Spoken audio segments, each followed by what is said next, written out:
Hello and welcome to another episode of Talking Politics. This is a show on the Hindus YouTube channel where we look at the stories behind the headlines in domestic politics. I'm Nistula Hebbar, and for the past 4 years I have been guiding you through episodes of this show, and it shall be so today as well.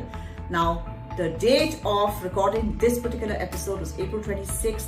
This was the second day or the second phase of the Lok Sabha polls. It's currently underway. I have already voted because where I stay, polls are today. I hope you all also go out and vote when your time comes. But today also happens to be the day that the Supreme Court dismissed all petitions challenging the use of electronic voting machines, EVMs in common parlance, and also rejected ideas that India could go back to paper ballots as a method of registering votes. This is a significant judgment and will have a big effect on the way elections are conducted in India.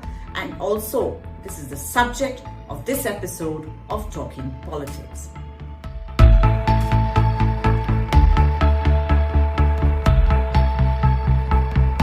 Now let's go to the case straight away. The Supreme Court on April 26th decisively ruled that the EVMs were here to stay as a method of registering votes in elections in India, and that blind distrust, and I'm using this in inverted commas, Justice Datta used this word, that blind distrust of an institution or a system breeds skepticism and impedes progress. Basically, this was an indication to the petitioners, the NGO Association for Democratic Rights and Arun Kumar Agarwal among others, basically that, look, it's not happening. We are not going to dismiss EVMs as a method of registering votes because some people have issues with a system that works pretty well, and that maybe there is some element of a blind distrust that is happening, and that needs to be allayed.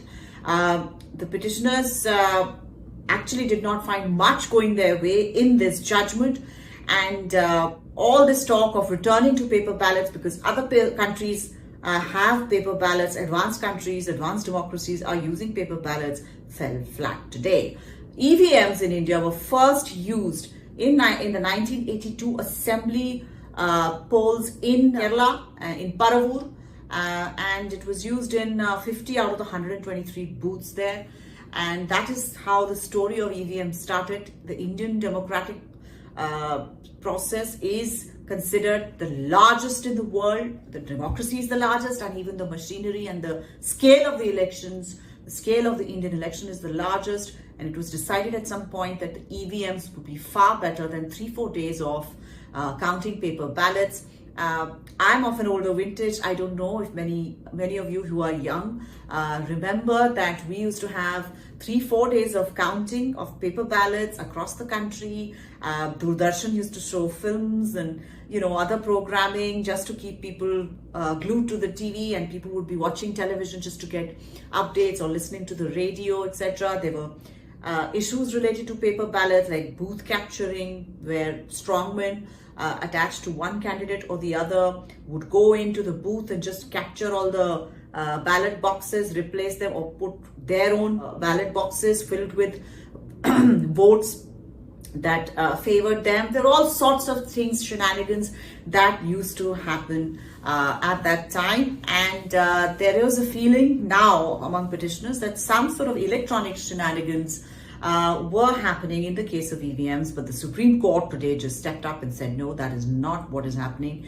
And they gave many reasons for why they came to that conclusion. Now, a bench of Justices Sanjeev Khanna and Dipankar Datta also refused petitioners' suggestions to hand over paper slips from the voter verifiable paper audit trail, or the VVPAT units, to electors to take a leisurely look before inserting them into the ballot boxes.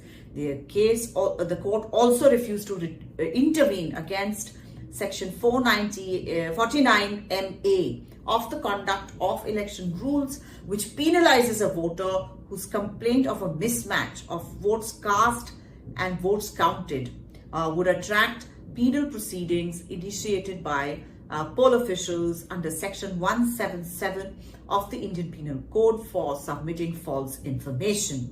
The bench further declined petitioners' arguments to direct the cross-verification of 100% EVMs and VVPATs across the country. Currently, only 5% of EVM-VVPAT counts are randomly verified in any given assembly constituency. Earlier, it had been 1% until the top court intervened. Perhaps aware that the success and trust of a democracy is largely dependent on the integrity of the polling process, the court suggested to the Election Commission to explore the possibility of devising an electronic machine to count the VVPAT paper slips. Now, the EC in its submission had said that it's not possible to count all these slips, etc. And basically, EC had said that there are about 1,000, on an average, 1,000 VVPAT slips which are required to be counted per polling station. Then the small size and the special nature of the paper makes the slips sticky. Manual counting of VVPAT slips is cumbersome at every step, and the process cannot be expedited or hurried. Now, EC had also said that, in a polling station, the atmosphere is really charged, and counting personnel are under extreme mental pressure, and that also affects the speed of the counting of VVPAT slips. They have to be very careful so that nobody objects. And so the EC said that, there could be sort of, some relief given to them. So the Supreme Court said that, okay, why can't you devise an electronic machine that counts these VVPAT slips?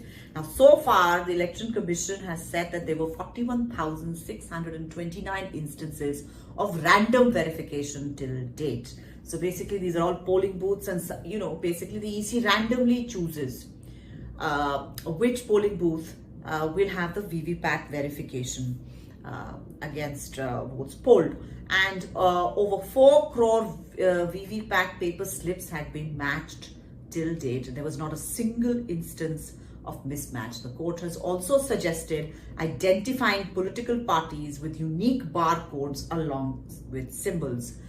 Now, in a separate direction, the Election Commission ordered that from May 1st, 2024, symbol loading units should be sealed and secured after the process of loading symbols into VVPATs were over. Each SLU should be sealed in a special container in the presence, in the presence of the candidates or their representatives who would affix their signatures on the seal. The containers will be stored in a strong room along with EVMs for 45 days post the declaration of election results. The court also said that the birth memory of microcontrollers of 5% of EVMs, which includes that of control units, ballot units, VVPATs, in every assembly segment of a parliamentary constituency can be checked and verified by a team of engineers of the EVM manufacturers in case of any suspicion or tampering. Now, this exercise would be initiated on a written request from candidates who have come second or third in the victor's tally. The applicant should identify the EVMs, should be verified.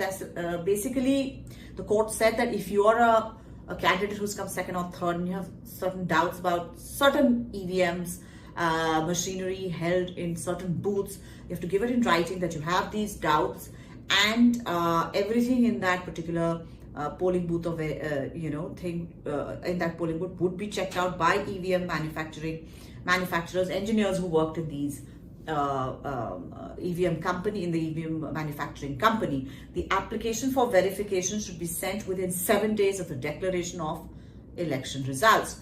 The district election officer concerned, in consultation with the team of engineers, would verify the authenticity or intactness of the birth memory of the microcontrollers of the EVMs which have been verified. The expenses of the verification would be undertaken by the applicant candidates or their representatives, and they would be refunded in case the EVMs are found tampered. This is what the Supreme Court, this is a bit of relief that the Supreme Court has given. Justice Jatta, in his concurring judgment, said, rather than blind distrust, a critical as well as a constructive approach guided by evidence and reason should be followed to make room for meaningful inferences and to ensure that the system is credible and effective. Basically, the Supreme Court today said, look, there is no basis for the blind distrust of EVMs and the Election Commission, which runs elections in India, and there should be a constructive approach.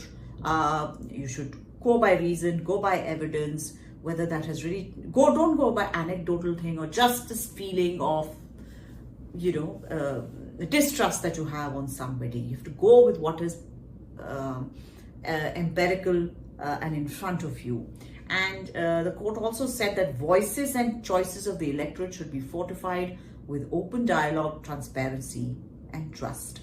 And I quote Justice Satta said, "We hope and trust that the system shall not fail the electorate, and the mandate of the voting public shall be truly reflected in the votes cast and counted." Now, as I said before, trust in a democracy largely depends on trust on the manner of conducting polls. Having said that, the dismissal by the Supreme Court on challenges to the EVMs should not be considered the end of the road for the EC in terms of the EVMs and the questions raised on them. In fact, it should be the beginning of a drive by the Election Commission to try its best through a wider campaign to diffuse any doubts on the system in the minds of an ordinary voter. Because the Supreme Court has given you that fillip. You need to take the Supreme Court's judgment, take it to the people, and ensure that every voter who turns up on polling day, like I did this morning, knows that if I have voted for somebody, it is going to the person, the vote will be counted on the side of the person I voted for. There was no tampering happening, and that whoever gets elected has been chosen by the majority in that particular constituency. That is just the basic, and I think the Election Commission should use this Supreme Court judgment so much in its favor, to basically go for a wider campaign on all of this. I have been saying this for some time, and I truly believe that democracy is a participative exercise, and the Election Commission should use the Supreme Court verdict to diffuse this message and try and end these kind of doubts in the minds of anybody who may be having them. This is all I have for you this week. Thank you so much for watching.